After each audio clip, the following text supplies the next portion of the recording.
Pemirsa, Lokapom Buleleng mengamankan sejumlah produk obat tradisional jenis pil kuat dan produk bahan makanan jenis bleng yang diduga mengandung borak.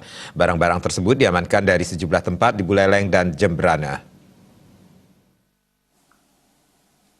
Inilah barang-barang berbahaya tanpa izin edar dan sudah kadaluarsa yang diamankan Lokapom Buleleng selama periode Januari hingga Maret ini. Lokapom Buleleng juga mengamankan ratusan kilogram bleng atau obat pengembang makanan berbahan boraks yang diperoleh di kawasan Penarukan Singaraja.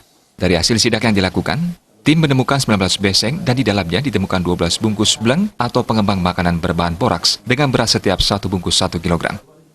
Sehingga total bleng yang diamankan mencapai 228 kg. Kepala Lokapom Buleleng Made Eri Bahari menjelaskan, secara kemasan, bleng itu dibungkus dengan logo seekor ayam jago, lengkap dengan izin edar dan alamat produksinya. Dahulu, bleng memang sempat mendapat izin edar.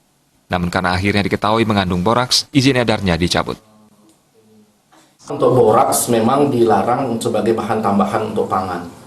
Nah, bleng ini kandungannya adalah boraks. Dan ini dulu pernah diterbitkan izin edar tanpa boraks, tapi setelah itu ketahuan mengandung borak, kemudian izin edarnya dicabut, tidak diperpanjang lagi.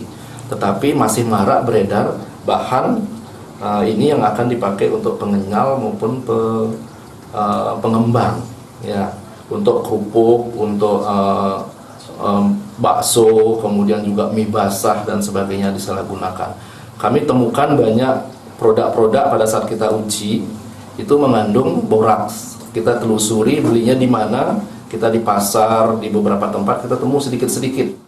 Selanjutnya Lokapom akan memberikan pembinaan dan teguran keras kepada pedagang dan meminta agar tidak menjual produk bleng itu kembali. Komang Yuda, Bali TV.